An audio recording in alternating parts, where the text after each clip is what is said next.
Hello students, welcome to law excellence IAS academy. ఇవాళ మనం December 5వ తేదీకి సంబంధించి హిందూ పేపర్లోని ఇంపార్టెంట్ టాపిక్స్ చూద్దాం. ముందుగా చూడండి, ఇస్రో ప్రోబా 3 అన్నటువంటి శాటిలైట్ని లాంచ్ చేయబోతోంది. ఇవాళ దీనికి సంబంధించి డీటెయిల్స్ చూద్దాం. నెక్స్ట్ చూడండి, ఎలక్షన్స్లో ఉమెన్ యొక్క రోల్కి సంబంధించి ఉమెన్ కోసం తీసుకొచ్చినటువంటి క్యాష్ ట్రాన్స్ఫర్ స్కీమ్స్ అన్నటువంటివి ఎలక్షన్స్లో ఎలా పనిచేస్తాయన్నటువంటి దానికి సంబంధించిన అనాలిసిస్. మూడవది, వెస్ట్ ఆఫ్రికా మీద మన ఇండియా ఎలా స్ట్రాటజిక్గా ఫోకస్ చేస్తోంది అన్నటువంటి దాని గురించి. నాలుగవది, తెలంగాణలో 5.3 మ్యాగ్నిట్యూడ్తో ఎర్త్క్వేక్ రావటం జరిగింది, దీనికి సంబంధించి. ఐదవది చూడండి, ఇల్లీగల్ శాండ్ మైనింగ్కి సంబంధించి సుప్రీంకోర్టు 5 స్టేట్స్కి డైరెక్షన్స్ ఇచ్చింది. ఈ ఇల్లీగల్ శాండ్ మైనింగ్కి సంబంధించిన ఫ్యాక్ట్స్ అండ్ ఫిగర్స్ ప్రొవైడ్ చేయండి అన్నట్టుగా. మరి ఎందుకు ఇలా చెప్పాల్సి వచ్చింది ఏంటి అన్నటువంటి తెలుసుకుందాం. అలానే నేపాల్ మరియు చైనా ఇవి రెండూ కూడా belt and road initiative cooperation ఫ్రేమ్వర్క్కి సంబంధించి ఒక డీల్ మీద సంతకాలు చేయటం జరిగింది. మరి ఈ నేపథ్యంలో బెల్ట్ అండ్ రోడ్ ఇనిషియేటివ్ గురించి చూద్దాం. చివరిగా ఇవాళ వరల్డ్ సాయిల్ డే. ఇవాళ థీమ్ ఏంటి, వరల్డ్ సాయిల్ డేని మనం ఎందుకు జరుపుకుంటాం, ఇవన్నీ తెలుసుకుందాం. ఇవాల్టి మన ఫస్ట్ ఆర్టికల్ చూడండి, ఇస్రో ప్రోబా 3 అనేటటువంటి స్పేస్ క్రాఫ్ట్ని లాంచ్ చేయబోతోంది. మరి దీనిని మనం సైన్స్ అండ్ టెక్నాలజీ కింద స్పేస్ టెక్నాలజీ అన్నటువంటి టాపిక్ కింద చదువుకుంటాము. అయితే ఈ ప్రోబా 3 అన్నటువంటి మిషన్ ఏదైతే ఉందో, ప్రోబా 3 అన్నటువంటి మిషన్ కింద ఈ ప్రోబా 3 అనేటటువంటి స్పేస్ క్రాఫ్ట్ని మన భారతదేశం PSLV polar satellite launch vehicle C-59 rocket ద్వారా ప్రయోగించబోతున్నారు. ఈ ప్రోబా 3 అన్నటువంటిది 550 kgs ఉన్నటువంటి శాటిలైట్ అన్నమాట. ఇది యూరోపియన్ స్పేస్ ఏజెన్సీకి సంబంధించినటువంటి ఈ మిషన్, ఈ ప్రోబా 3 అన్నటువంటిది. మరి ఇది ఒక డెమాన్స్ట్రేషన్ అన్నమాట. ఇక్కడ ఏంటి అంటే 2 శాటిలైట్స్ మధ్య ఆర్టిఫిషియల్ ఎక్లిప్స్ని క్రియేట్ చేస్తూ ప్రెసిషన్ ఫార్మేషన్ చేయగలదా లేదా అన్నట్టుగా తెలుసుకోవటం కోసం ఈ శాటిలైట్ని ప్రయోగించబోతూ ఉన్నారు. సో ఈ ప్రోబా 3 మిషన్ యొక్క కోర్ ఆబ్జెక్టివ్ ఏంటి అన్నటువంటిది చూస్తే, 2 ఇండిపెండెంట్ శాటిలైట్స్ ఏవైతే ఉంటాయో వాటి మధ్య ఒక ఆర్టిఫిషియల్ ఎక్లిప్స్ని నిర్మించటం, క్రియేట్ చేయటం అన్నటువంటిది దీని యొక్క ఆబ్జెక్టివ్. సో దీని ద్వారా సన్స్ యొక్క కరోనాని, అంటే మనకి ఏదైతే ఇంటెన్స్ బ్రైట్నెస్ అనేది ఉంటుందో సన్కి సంబంధించి ఆ రీజియన్ని అబ్జర్వ్ చేయడానికి ఇది ఉపయోగపడుతుంది అనేసి. మరి ఇందులో 2 చిన్న చిన్న శాటిలైట్స్ ఉంటాయి. ఒకటేమో కొరోనోగ్రాఫ్ స్పేస్ క్రాఫ్ట్ అంటాము. రెండవది వచ్చేసరికి సోలార్ డిస్క్ షేప్లో ఉండేటటువంటి ఒక స్పేస్ క్రాఫ్ట్ అన్నమాట. సోలార్ డిస్క్ షేప్లో ఉండేటటువంటి ఒక అక్యూల్టర్ స్పేస్ క్రాఫ్ట్ అన్నటువంటిది ఉంటుంది. సో ఇది ఏం చేస్తుంది, మనం ఇప్పుడు ఈ అక్యూల్టర్ ఏదైతే ఉందో ఇది ప్రిసైజ్గా ఈ కొరోనోగ్రాఫ్ టెలిస్కోప్ ఉంటుంది కదా, దానికి ముందుకెళ్ళినప్పుడు అంటే షాడోని ఏర్పాటు చేసినప్పుడు ఈ సన్ యొక్క డైరెక్ట్ సన్లైట్ని బ్లాక్ చేస్తుంది. సో దానివల్ల కొరోనోగ్రాఫ్ అన్నటువంటిది ఇమేజ్ని తీసుకోవచ్చు. అలాగే ఈ సోలార్ కరోనా ఏదైతే ఉంటుందో ఫెయింట్గా అది మనకు కనపడుతూ ఉంటుంది. అలానే అల్ట్రావైలెట్, పోలరైజ్డ్ లైట్స్ ఇవి చాలా అవర్స్ పాటు అట్ ఏ టైం కనపడటానికి, వాటిని అబ్జర్వ్ చేయడానికి ఇది బాగా ఉపయోగపడుతుంది. దీనివల్ల కొరోనల్ మాస్ ఎజెక్షన్స్కి సంబంధించినటువంటి ఆరిజిన్స్కి కూడా, అంటే ఏంటి కొరోనల్ మాస్ ఎజెక్షన్స్ అంటే ఏంటి, ఏవైతే సన్కి సంబంధించి సోలార్ మెటీరియల్ అన్నటువంటిది ఉంటుందో అది ఎరప్ట్ అవుతూ ఉంటుంది, దాన్నే కొరోనల్ మాస్ ఎజెక్షన్స్ అనేసి పిలుస్తూ ఉంటాము. అది శాటిలైట్స్ని, అలాగే మన ఎర్త్ మీద ఉండేటటువంటి పవర్ గ్రిడ్స్ని, వీటన్నింటిని డిస్టర్బ్ చేసేటటువంటి శక్తిని కలిగి ఉంటుంది. అలాంటి కొరోనల్ మాస్ ఎజెక్షన్స్ యొక్క ఆరిజిన్స్ ఏంటని తెలుసుకోవటానికి ఉపయోగపడుతుంది. అట్లానే సోలార్ ఇర్రేడియన్స్ని మెజర్ చేయడానికి ఉపయోగపడుతుంది. అలాగే సన్స్ ఎనర్జీకి సంబంధించి ఎర్త్ క్లైమేట్ని ఎలా ఇన్ఫ్లుయెన్స్ చేయగలుగుతోంది అన్నట్టుగా ఆ చేంజెస్ని ట్రాక్ చేయటానికి కూడా ఇది ఉపయోగపడుతుంది అన్నమాట. సో ఆ పర్పస్ కోసమే ఇప్పుడు 550 kg ఉండేటటువంటి ఈ ప్రోబా 3 అన్నటువంటి శాటిలైట్ని ఒక డెసిగ్నేటెడ్ ఆర్బిట్లో పెట్టబోతూ ఉన్నారు. ఈ ప్రయోగం ఎక్కడి నుంచి జరగబోతోంది అంటే సతీష్ ధావన్ స్పేస్ సెంటర్, శ్రీహరికోట, తిరుపతి జిల్లా. మరి ఇక్కడ గమనించాలి, వేరే దేశానికి సంబంధించినటువంటి శాటిలైట్ని మనం ఇక్కడ ప్రయోగిస్తూ ఉన్నాము. దానికి సంబంధించి మన ఇండియాలో NSIL అన్నటువంటి ఒక వింగ్ని ఇస్రో కింద ఏర్పాటు చేశారు, న్యూ స్పేస్ ఇండియా లిమిటెడ్ అనేసి. సో దీని ద్వారా ఏంటి, వేరే దేశాలకి సంబంధించినటువంటి ప్రాజెక్ట్స్ని కూడా మన శాటిలైట్స్తో కక్షల్లోకి ప్రవేశపెట్టడం. సో దీని ద్వారా ఏంటి, మనకి ఫారిన్ ఎక్స్చేంజ్ రిజర్వ్స్ అన్నటువంటివి పెరుగుతాయి. అలానే స్పేస్ కామర్స్ అన్నటువంటిది మరింత ఇంక్రీజ్ అవుతుందన్నమాట. మరి PSLVకి ఒక పేరు అన్నటువంటిది ఉంది. ఇస్రో ఒక పేరు ఇచ్చింది PSLVకి. ఏమని ఇచ్చింది అన్నటువంటిది మీరు కమెంట్స్లో చెప్పండి. మన నెక్స్ట్ ఆర్టికల్ చూడండి. ఎలక్షన్స్కి సంబంధించి ఉమెన్కి క్యాష్ ట్రాన్స్ఫర్ స్కీమ్స్ అన్నటువంటివి ఎలా వర్కౌట్ అవుతాయి అన్నట్టుగా. సో మనం పాలిటీకి సంబంధించి దీన్ని చదువుకుంటాం. అయితే రీసెంట్గా మహారాష్ట్ర, జార్ఖండ్ అసెంబ్లీ ఎలక్షన్స్ వీటిలో ఒక ప్యాటర్న్ని ఫాలో అయ్యారు. అది ఏంటి అంటే ఈ క్యాష్ ట్రాన్స్ఫర్ స్కీమ్ని ఉమెన్కి అందించటం అనమాట. ఫర్ ఎగ్జాంపుల్ మహారాష్ట్ర ఏం చేసింది, ముఖ్యమంత్రి మాజీ లడ్కీ బాహిన్ యోజన అనేసి తీసుకొచ్చింది. అలానే జార్ఖండ్ ఏం చేసింది, జార్ఖండ్ ముఖ్యమంత్రి మయా సమ్మాన్ యోజన అనేసి తీసుకొచ్చేసి ఎలిజిబుల్ ఉమెన్కి ఫినాన్షియల్ అసిస్టెంట్స్ని డైరెక్ట్గా వాళ్ళ బ్యాంక్ అకౌంట్స్లోకి వేయటం జరిగింది. మరి ఇదంతా కూడా ఎందుకు జరుగుతోంది అంటే, ఒకటి ఇప్పుడు ఇండియాకి సంబంధించి పొలిటికల్ స్పేస్లో ఉమెన్ ప్రెజెన్స్ అన్నటువంటిది కూడా పెరుగుతూ వస్తోంది. ఫర్ ఎగ్జాంపుల్ 1962 ఇయర్ని కన్సిడర్ చేస్తే 1962లో 47% టర్న్అవుట్ అన్నటువంటిది ఉమెన్కి సంబంధించి ఉండింది. అయితే అది కాస్త 2024కి వచ్చేసరికి 66%కి పెరిగింది. సో వీళ్ళ యొక్క పార్టిసిపేషన్ పెరుగుతూ ఉన్నటువంటి కొద్దీ వాళ్ళ యొక్క ఓట్స్ అన్నటువంటివి అంతే ఇంపార్టెంట్గా మారిపోతూ ఉన్నాయి. For example last time women reservation బిల్ని తీసుకొచ్చినప్పుడు, నారీ శక్తి అనేసి ఫోకస్ చేసినప్పుడు, ఇవన్నీ కూడా పొలిటికల్ పార్టీస్ అన్నటువంటివి ఉమెన్కి, అది కూడా ఎలక్షన్స్ ముందర టైంలో చాలా హరిహరిగా ఇలాంటి నిర్ణయాలు తీసుకోవటం, అలానే పాలసీలు ప్రకటించటం, వాళ్ళకి డైరెక్ట్ క్యాష్ ట్రాన్స్ఫర్స్ అన్నటువంటివి చేయటం, ఇలాంటివన్నీ జరుగుతూ ఉన్నాయి. మరి ఈ నేపథ్యంలో ఒకటి గమనించాలి, ఇప్పుడు డైరెక్ట్ క్యాష్ ట్రాన్స్ఫర్స్ ఏవైతే ఉంటున్నాయో DBT, డైరెక్ట్ బెనిఫిట్ ట్రాన్స్ఫర్ అంటున్నాం, ఇవి ఇప్పుడు చాలా ఫేవర్ చేస్తూ ఉన్నాయి. ఫర్ ఎగ్జాంపుల్ ఇప్పుడు మనం గమనిస్తే స్టేట్స్ ఇప్పుడు ఉన్నటువంటి మిడిల్ మ్యాన్ని తీసేయటానికి డైరెక్ట్గా బెనిఫిట్స్ని ఆ యొక్క ఎలిజిబుల్ పర్సన్స్ ఎవరైతే ఉంటారో వాళ్ళకి అందించడానికి డైరెక్ట్ బెనిఫిట్ ట్రాన్స్ఫర్ అనేటువంటిది చాలా బాగా ఉపయోగపడుతుంది. సో లీకేజెస్ని మనం సిస్టంలోంచి తీసేయటానికి ఉపయోగపడుతుంది. ఇండివిజువల్ సెంట్రిక్ కూడా. సో ఒక డైరెక్ట్ రిలేషన్షిప్ని ఇటు లీడర్కి అటు బెనిఫిషరీకి మధ్య క్రియేట్ చేయటానికి ఈ DBT అన్నటువంటిది ఒక రీజన్గా ఉంటుంది. రెండవది వచ్చేసరికి క్యాష్ ట్రాన్స్ఫర్స్ చేయటం ద్వారా ఏమవుతుంది అంటే ఎలక్టరేట్కి సంబంధించి ఎంత సీరియస్ కమిట్మెంట్ ఉంది అన్నట్టుగా తెలియజేయటానికి కూడా ఇది ఉపయోగపడుతుంది. For example state run schools ఉన్నాయి, హాస్పిటల్స్ ఉన్నాయి, లేదా కొత్త పబ్లిక్ ఇన్ఫ్రాస్ట్రక్చర్ ఉన్నాయి. ఇవంతా ఒక ఓవర్ నైట్లో పాసిబుల్ అయ్యేది కాదు. కానీ ఏదైనా ఫర్ ఎగ్జాంపుల్ ఉమెన్కి డైరెక్ట్గా ఇదిగో ఈ స్కీమ్ కింద ఇంత బెనిఫిట్ ఇస్తున్నామంటే డైరెక్ట్గా వాళ్ళకి ఆ బెనిఫిట్ అనేది వెళ్తుంది, వాళ్ళకి అది గుర్తుంటుంది. సో డైరెక్ట్ బెనిఫిట్ అకౌంట్స్లోకి వెళ్ళేసరికి ఆ లీడర్ పట్ల వాళ్ళకి బినవలెన్స్ అన్నటువంటిది పెరుగుతోంది. దానివల్ల ఆ పార్టీ యొక్క పొజిషన్ కూడా పెరుగుతోంది. అందుకే చాలామంది లీడర్స్ ఇలాగా ఫ్రీగా ఉచితాలు అనేసి కూడా మనం పిలుస్తూ ఉంటాము. వివిధ రకాల స్కీమ్స్ని తీసుకొచ్చి దాని ద్వారా DBT పద్ధతి ద్వారా డైరెక్ట్గా బెనిఫిషరీస్కి రీచ్ అవుతూ ఉన్నారు. అయితే ఇక్కడ కోర్ ఇష్యూ ఏమవుతోంది అంటే వెల్ఫేర్ స్టేట్ అనేసి మనం పిలుస్తూ ఉంటాం. వెల్ఫేర్ అన్నటువంటిది బాగానే ఉంది, అవసరమైనంత వరకు ప్రజలకి కావాల్సినటువంటి నీడ్స్ని తీర్చాలి. కానీ అలా కాకుండా పార్టీ తన యొక్క బెనిఫిట్స్ కోసం అని చెప్పేసి, ఓట్ల కోసం అని చెప్పేసి పీపుల్ని బద్దకస్తులుగా మార్చకూడదు. ఇష్టం వచ్చినట్టుగా స్కీమ్స్ తీసుకొచ్చేసి ఇష్టం వచ్చినంత మనీని వాళ్ళ అకౌంట్స్లోకి వేయటం ద్వారా ఏమవుతుంది, మరింత డెవలప్మెంట్ని తగ్గించడానికి అది కారణం అవుతుందే కానీ పెంచడానికి అది కారణం కాకుండా ఉండకూడదు. సో ఆ పరిస్థితి దాకా తీసుకెళ్ళకూడదు.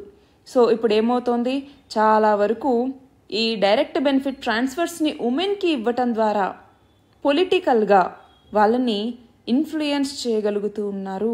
మరి ఈ ప్యాటర్న్ అన్నటువంటిది కరెక్టేనా, మీరేమనుకుంటున్నారు? నెక్స్ట్ ఆర్టికల్ చూడండి. ఇండియా వెస్ట్ ఆఫ్రికా మీద చాలా స్ట్రాటజిక్గా ఫోకస్ చేయటం జరిగింది అనేసి చెప్తూ ఉన్నారు. సో దీనిని మనం ఇంటర్నేషనల్ రిలేషన్స్లో చదువుకుంటాం. అయితే మన భారత ప్రధాని దాదాపు 10 ఆఫ్రికన్ కంట్రీస్కి విజిట్కి వెళ్ళటం జరిగింది ఫస్ట్ 2 టర్మ్స్లో కూడా. అందులో ఉగాండా కావచ్చు, నైజీరియా కావచ్చు, ఇలాంటి చాలా దేశాలు ఉన్నాయి. అయితే అందులో ఇప్పుడు నైజీరియా గురించి మాట్లాడుకుందాం. రీసెంట్గా నైజీరియాకి పర్యటనకి వెళ్ళి వచ్చారు కాబట్టి. సో చూడండి, నైజీరియా అన్నటువంటిది ఎక్కడ ఉంది ఆఫ్రికాలో? ఇదిగో ఇక్కడ ఉందన్నమాట. ఇటేమో సౌత్ అట్లాంటిక్ ఓషన్ అన్నటువంటిది ఉంది. అలానే నార్త్లోకి వచ్చేసరికి ఇదంతా కూడా సహారా డెజర్ట్కి సంబంధించి ఉంది. అలానే రైట్ సైడ్ ఏమో మిగతా కంట్రీస్ అన్నటువంటివి ఉన్నాయి, లెఫ్ట్ సైడ్ కూడా. సో నైజీరియాకి సంబంధించి చూస్తే ఏమైంది? నైజీరియాకి సంబంధించి మన ప్రధాని నైజీరియా యొక్క 2nd హైయెస్ట్ నేషనల్ అవార్డ్ని grand commander of the order of the Niger అన్నటువంటి ఈ అవార్డ్ని రిసీవ్ చేసుకోవటం జరిగింది. మనం చూస్తే క్వీన్ ఎలిజబెత్కి 1969లో ఈ అవార్డుని ఇచ్చిన తర్వాత మళ్ళీ ఈ అవార్డ్ని అందించటం అన్నటువంటిది ఇదే మొదటిసారి. సో అలా 2వ ఫారిన్ డిగ్నిటరీ ఈ అవార్డ్ని ఇప్పుడు అందుకున్నట్టు అనమాట. మరి మనం చూస్తే నైజీరియా అన్నటువంటిది ఆఫ్రికాలో లార్జెస్ట్ ఎకానమీని కలిగి ఉంది, అలానే లార్జెస్ట్ డెమోక్రసీని కలిగి ఉంది. అంతేకాదు నైజీరియా అన్నటువంటిది అక్కడ ఈ వెస్ట్ ఆఫ్రికాకి సంబంధించి చాలా ఇంపార్టెంట్ కంట్రీ అన్నమాట. మరి అలాంటి దేశంతో మనం సత్సంబంధాలని కలిగి ఉండాల్సిన అవసరం ఉంది. సో మన భారత ప్రధాని నైజీరియా పర్యటనకి వెళ్ళినప్పుడు అక్కడ వివిధ ఏరియాస్, డిఫెన్స్, ఎనర్జీ, టెక్నాలజీ, అలాగే ట్రేడ్, అలాగే హెల్త్, ఎడ్యుకేషన్, టెర్రరిజంకి సంబంధించి, సపరేటిజంకి సంబంధించి, పైరసీకి సంబంధించి, అలానే డ్రగ్ ట్రాఫికింగ్కి సంబంధించి, వీటన్నింటికి సంబంధించి మాట్లాడుకోవటం జరిగింది. అంతేకాకుండా 2 దేశాల మధ్య సెక్యూరిటీ ఇష్యూస్కి సంబంధించి స్ట్రాంగ్ కోఆపరేషన్ అన్నటువంటిది ఉండాలి అన్నట్టుగా కూడా ఇక్కడ మాట్లాడారు. అయితే ఇక్కడ ఇంకోటి గమనించాలి. ఏంటి అంటే దాదాపు 60 సంవత్సరాల పార్ట్నర్షిప్ అన్నటువంటిది ఇండియాకి నైజీరియాకి మధ్య ఉంది. ఆ టైంలో ఇండియా అన్నటువంటిది నైజీరియాకి డెవలప్మెంట్ పార్ట్నర్గా ముఖ్యంగా 2 విషయాల్లో ఎమర్జ్ అవుతూ వచ్చింది. అందులో ఒకటి వచ్చేసరికి ఈ కన్సెషనల్ లోన్స్ అన్నటువంటివి నైజీరియాకి ఇస్తూ రావటం, దాదాపు $100 మిలియన్ లోన్స్ అన్నటువంటివి డెవలప్మెంట్ అసిస్టెన్స్ కింద ఇవ్వటం జరిగింది. రెండవది వచ్చేసరికి కెపాసిటీ బిల్డింగ్ అలాగే ట్రైనింగ్ ప్రోగ్రామ్స్ అన్నటువంటివి అందించడం. సో వీటి ద్వారా ఇండియా అన్నటువంటిది నైజీరియాకి ఇంపార్టెంట్ రోల్ని ప్లే చేస్తూ వచ్చింది. కానీ నైజీరియా ఇప్పుడు మనం చూస్తే దాదాపు 200 చైనీస్ కంపెనీస్ ఇప్పుడు నైజీరియాలో పనిచేస్తూ ఉన్నాయి. చైనా యొక్క లార్జెస్ట్ ఎక్స్పోర్ట్ మార్కెట్ కూడా, అలాగే 2nd లార్జెస్ట్ ట్రేడింగ్ పార్ట్నర్ కూడా ఆఫ్రికాలోనే ఉంది. ఇంకోవైపు చైనా అన్నటువంటిది నైజీరియాకి 3rd లార్జెస్ట్ ఎక్స్పోర్టర్గా ఉంది. చైనా దాదాపు $47 బిలియన్ ఫండింగ్ని, అలాగే 22 పెద్ద ఇన్ఫ్రాస్ట్రక్చర్ ప్రాజెక్ట్స్ని నైజీరియాలో నిర్మిస్తూ ఉంది. మరి నైజీరియాకి సంబంధించిన మైనింగ్ సెక్టార్లో కూడా చైనా చాలా ఇంపార్టెంట్ రోల్ని ప్లే చేస్తోంది. టెక్నాలజీకి సంబంధించి చాలా ఇంపార్టెంట్ రోల్ని ప్లే చేస్తోంది. ఫస్ట్ లిథియం ప్రాసెసింగ్ ప్లాంట్ని నైజీరియాలో చైనానే నెలకొల్పింది. మరి ఇలా చైనా యొక్క ఇంట్రెస్ట్ అన్నటువంటిది ఇటు ఇన్ఫ్రాస్ట్రక్చర్ మీద, ఫినాన్సింగ్ మీద పెడుతూ ఉన్నప్పుడు నైజీరియాలో ఇండియా ఏం చేయాలి? ఇండియాకి నైజీరియాకి మధ్య మనం గమనిస్తే 2021-22 నుంచి 2023-24కి చాలా వరకు ట్రేడ్ తగ్గిందని చెప్పాలి. అది ఎందుకు? ఒకటి, ఇండియా ఆయిల్ ఇంపోర్ట్స్ని రష్యా నుంచి పెంచుకోవటం, దానివల్ల నైజీరియాతో కొంతవరకు దిగుమతులు ఇవన్నటువంటివి తగ్గాయి. కానీ మల్టిపుల్ ఇష్యూస్కి సంబంధించి ఇంకా 2 దేశాలు కోఆపరేట్ చేసుకుంటూ ఉన్నాయి. కాబట్టి ఇప్పుడు లార్జర్ గ్లోబల్ సౌత్ యొక్క ఇంట్రెస్ట్ని కాపాడుకోవటం కోసం ఇండియా అండ్ నైజీరియా ఇవి 2 కలిసి పనిచేయాల్సినటువంటి అవసరం ఉంది. అలానే 2 కూడా వివిధ రంగాలకు సంబంధించి కోఆపరేషన్ని మరింతగా పెంచుకోవాలి. మన నెక్స్ట్ ఆర్టికల్ చూడండి. తెలంగాణలోని ములుగు ప్రాంతంలో 5.3 మ్యాగ్నిట్యూడ్తో ఎర్త్క్వేక్ అన్నటువంటిది రావటం జరిగింది. దీనివల్ల ఆ చుట్టుపక్కల ఉన్నటువంటి ప్రాంతాలన్నింటిలో కూడా ఆ ప్రభావం అన్నటువంటిది బాగా కనబడింది. అయితే నేషనల్ సెంటర్ ఫర్ సెసిమాలజీ అన్నటువంటిది ఈ లొకేషన్ని చూడండి, నల్గొండ నుంచి దాదాపు 185 కిలోమీటర్ల నార్త్లో గుర్తించడం జరిగింది. అయితే దీని యొక్క మ్యాగ్నిట్యూడ్ అన్నటువంటిది రిక్టర్ స్కేల్ మీద 5.3గా ఉంది. దీని మీద రిక్టర్ స్కేల్ మనకి మేజర్గా 2 స్కేల్స్ ఉన్నాయి. అవి ఒకటి రిక్టర్ స్కేల్ అన్నటువంటిదేమో అర్త్క్వేక్ యొక్క మ్యాగ్నిట్యూడ్ని కొలుస్తుంది. రెండవది ఇంటెన్సిటీని కొలుస్తుంది. ఇంటెన్సిటీని కొలిచేటటువంటి స్కేల్ ఏంటి? మెర్కాలీ స్కేల్ అన్నటువంటిది. మెర్కాలీ స్కేల్ ఇంటెన్సిటీని కొలుస్తుంది, మ్యాగ్నిట్యూడ్ని కొలిచేదేమో రిక్టర్ స్కేల్. అయితే ఇప్పుడు రిక్టర్ స్కేల్ మీద 5.3 మ్యాగ్నిట్యూడ్తో ఈ అర్త్క్వేక్ అన్నటువంటిది రావటం జరిగింది. అర్త్క్వేక్ అన్నటువంటిది సింపుల్గా చెప్పాలి అంటే భూ ప్రకంపన అని కూడా పిలుస్తూ ఉంటాం.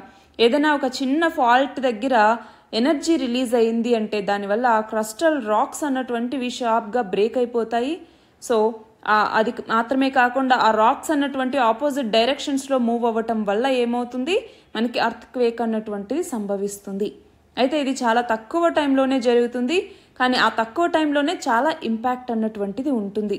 మరి ఈ నేపథ్యంలో మనం జాగ్రఫీకి సంబంధించి అర్త్క్వేక్ అన్నటువంటి టాపిక్ చదువుకుంటాం, అట్లానే డిజాస్టర్ మేనేజ్మెంట్ కింద కూడా. సో మనకి అర్త్క్వేక్స్కి సంబంధించి సీస్మిక్ వేవ్స్ అని కూడా పిలుస్తూ ఉంటాం. సీస్మిక్ వేవ్స్ ఇందులో ఎన్ని రకాలు ఉంటాయి? 2 రకాలు.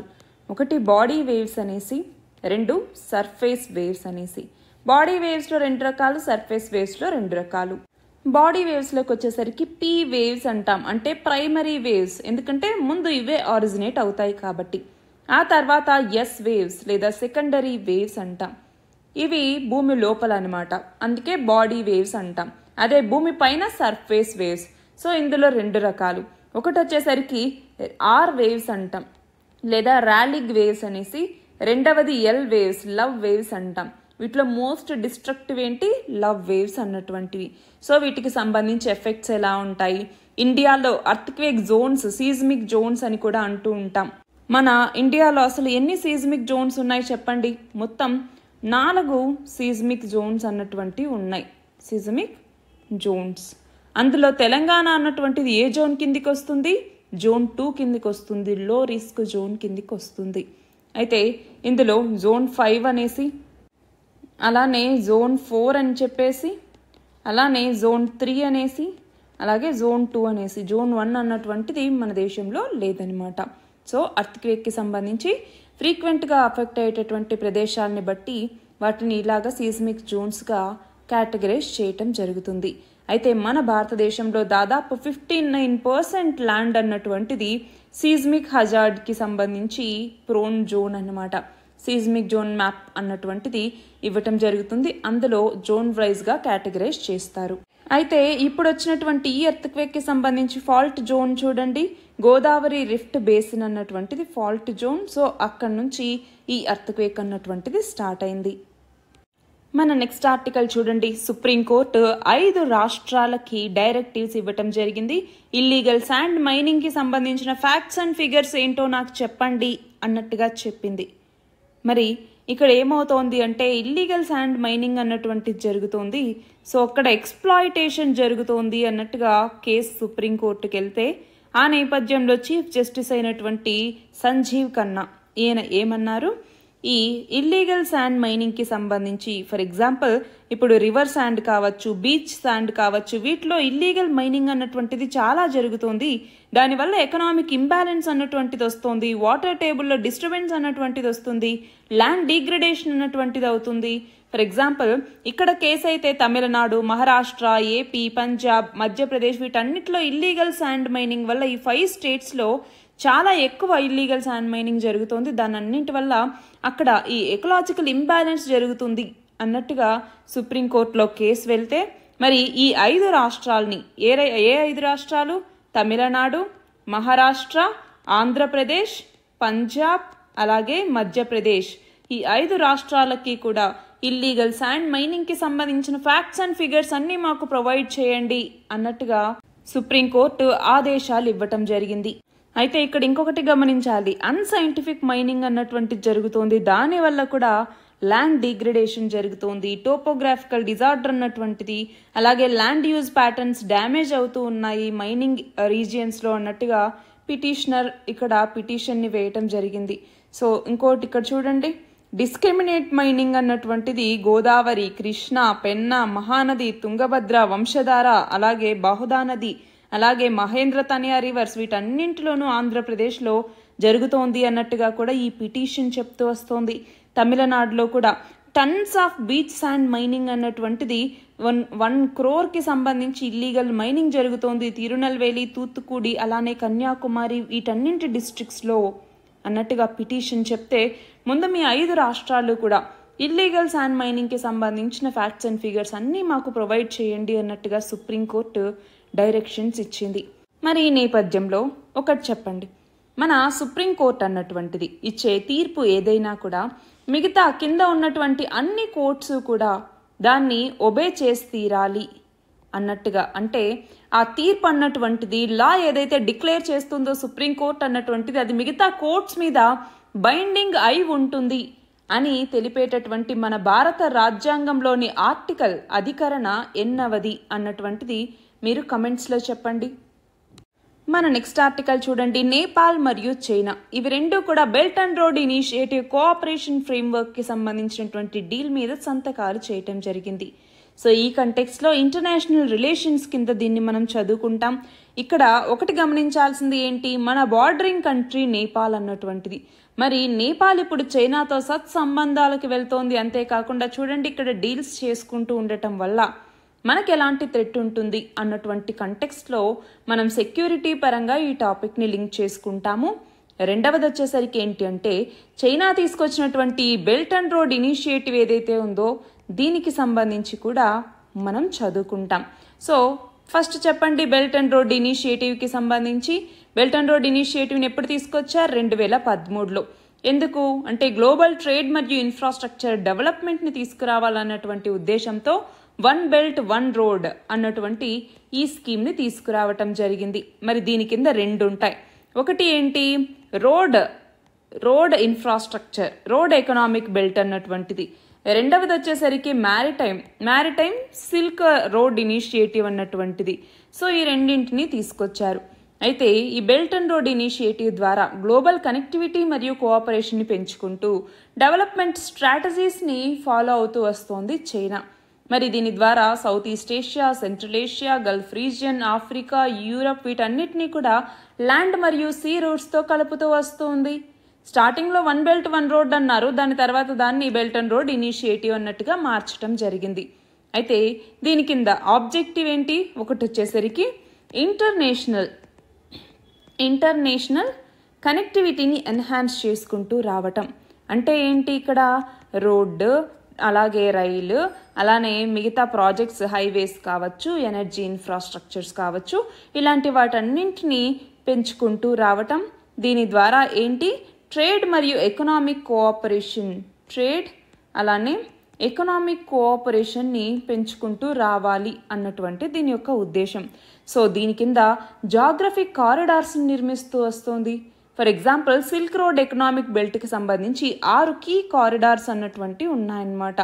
అందులో ఒకటి మన భారతదేశానికి చాలా చాలా ఇంపార్టెంట్, అదేంటి CPEC, China Pakistan economic corridor అన్నటువంటిది. మిగతావేంటి, చైనా మయన్మార్ ఎకనామిక్ కారిడార్ అని, China Mongolia Russia economic corridor అని, China Indonesia peninsula economic corridor అని, new Eurasian land bridge economic corridor అనేసి ఇలా 6 కారిడార్స్ అన్నటువంటి ఉన్నాయన్నమాట. అయితే ఈ చైనా పాకిస్తాన్ ఎకనామిక్ కారిడార్ అన్నటువంటిది పిఓకే ద్వారా వెళ్తుంది కాబట్టి మన భారతదేశం దీన్ని ఎప్పటి నుంచో అపోజ్ చేస్తూ వస్తోంది. అయితే మన భారతదేశం ఏమంటోంది, మా సావర్నిటీ అలాగే ట్రాన్స్పరెన్సీకి ఈ ప్రాజెక్ట్ అన్నటువంటిది విఘాతం కలిగిస్తోంది అన్నట్టుగా మనం దీన్ని ఒప్పుకోలేదు. అయితే చాలా వరకు ఈ బీఆర్ఐకి సంబంధించిన ఇంప్లికేషన్స్ చూస్తే డెట్ సస్టైనబిలిటీ అన్నటువంటిది ఎంతవరకు ఉంది అన్నటువంటి చూడాలి. చాలా వరకు వీక్ గవర్నెన్స్ అన్నటువంటిది ఉంది, కరప్షన్ ఎక్కువగా ఉండటం, క్రెడిట్ రేటింగ్స్ అన్నటువంటివి తక్కువగా ఉంటున్నాయి. ఇంకా ఇంపార్టెంట్ వచ్చేసరికి డెట్ ట్రాప్ అనేసి పిలుస్తూ ఉంటాం. డెట్ ట్రాప్ డిప్లొమసీని చైనా ఫాలో అవుతూ వస్తుంది. దీనివల్ల వివిధ దేశాల్లో ఏం చేస్తోంది, ఎక్కువ పెట్టుబడులు పెట్టి ఆ దేశం మళ్ళీ తిరిగి చెల్లించలేకపోతే ఆ దేశానికి సంబంధించిన ఆ ప్రాజెక్ట్స్ని లీజుకు తీసుకోవటం ఇలాంటివి. ఫర్ ఎగ్జాంపుల్ శ్రీలంక తీసుకోండి, శ్రీలంకలో చాలా పెట్టుబడులు పెట్టింది చైనా. మరి ఏమైంది, డెట్ ట్రాప్లోకి ఇరుక్కుపోయింది. శ్రీలంక మనీ తిరిగి రీపే చేయలేకపోయింది. దాంతో హంబంటోటా పోర్ట్ని 99 సంవత్సరాల లీజుకి ఇవ్వాల్సి వచ్చింది. సో ఇలాంటి ఇష్యూస్ అన్నీ ఉన్నాయి దీంట్లో. మన లాస్ట్ ఆర్టికల్ చూడండి. వరల్డ్ సాయిల్ డేకి సంబంధించి యునైటెడ్ నేషన్స్ ప్రతి సంవత్సరము డిసెంబర్ 5వ తేదీని వరల్డ్ సాయిల్ డేగా జరుపుతూ వస్తోంది. మరి వరల్డ్ సాయిల్ డేని ఎందుకు జరుపుకుంటాము అంటే థాయిలాండ్కి సంబంధించినటువంటి లేట్ కింగ్ అయినటువంటి భూమిబోల్ అదుల్యదేజ్ అన్నటువంటి ఈ కింగ్ ఎవరైతే ఉన్నారో ఈయన సస్టైనబుల్ సాయిల్ మేనేజ్మెంట్ యొక్క ఇంపార్టెన్స్ గురించి చాలా అవేర్నెస్ని క్రియేట్ చేయటం జరిగింది. అంతేకాదు ఫుడ్ సెక్యూరిటీ, పావర్టీ అలీవియేషన్ వీటన్నింటి గురించి కూడా ఆయన చాలా వరకు అవేర్నెస్ని క్రియేట్ చేయడానికి లైఫ్ లాంగ్ కృషి చేశారు. అందుకనే ఈయన బర్త్డేని మనము వరల్డ్ సాయిల్ డేగా జరుపుకుంటూ ఉంటాము. మరి వరల్డ్ సాయిల్ డేని మనం ఫస్ట్ టైం చూసుకుంటే international union of soil sciences అన్నటువంటిది 2002వ సంవత్సరంలో రికమెండ్ చేయటం జరిగింది. దాని తర్వాత ఫుడ్ అండ్ అగ్రికల్చరల్ ఆర్గనైజేషన్ కూడా దీన్ని సపోర్ట్ చేస్తే దాంతో యునైటెడ్ నేషన్స్ జనరల్ అసెంబ్లీ అన్నటువంటిది 2014వ సంవత్సరంలో ఫస్ట్ అఫీషియల్ ఈ వరల్డ్ సాయిల్ డేని నిర్వహించటం జరిగింది. మరి దీని ద్వారా మనం గమనించాలి ఈ సాయిల్ మైక్రో న్యూట్రియంట్స్కి మనకి సంబంధించిన న్యూట్రిషనల్ స్టేటస్కి మధ్య చాలా లింక్ అన్నటువంటిది ఉంది. సాయిల్లో మైక్రో న్యూట్రియంట్స్ ఉండటం వల్ల సాయిల్ కంపోజిషన్ పెరుగుతుంది. అలాగే మైక్రో న్యూట్రియంట్స్ యొక్క అబ్జార్ప్షన్ అన్నటువంటిది మన ఫుడ్లోకి పెరుగుతుంది. సో మన హ్యూమన్ హెల్త్ మీద ఇప్పుడు ఏవైతే స్టంటింగ్, అండర్ వెయిట్ ఇలాంటివి ఉన్నాయో అవి తగ్గటానికి ఇది చాలా బాగా ఉపయోగపడుతుంది. మన ఇమ్యూన్ సిస్టమ్ అలాగే గ్రోత్ ఫంక్షన్లో కూడా ఇది చాలా ఇంపార్టెంట్ రోల్ని ప్లే చేస్తుంది. సో ఇలాంటి నేపథ్యంలో న్యూట్రియంట్ డెఫిషియన్సీని తగ్గించాలి అంటే ఈ యొక్క సాయిల్ మైక్రో న్యూట్రియంట్స్ని పెంచుకోవాల్సినటువంటి అవసరం అన్నటువంటిది ఉంది. దాని గురించి తెలియజేస్తూ అవేర్నెస్ని క్రియేట్ చేయటం కోసమే సాయిల్ సెంట్రిక్ అగ్రికల్చర్ వైపుగా షిఫ్ట్ అవ్వాలి అన్నటువంటి ఉద్దేశంతోనే మనం వరల్డ్ సాయిల్ డేని ప్రతి సంవత్సరం జరుపుకుంటున్నాం. మరి ఈ సంవత్సరం థీమ్ లేదా ఇతివృత్తం ఏంటి అంటే caring for soils, measure, monitor and manage అన్నటువంటిది ఈ సంవత్సరం యొక్క థీమ్ లేదా ఇతివృత్తం. ఇవి ఇవాల్టి important articles. All the very best and thank you very much.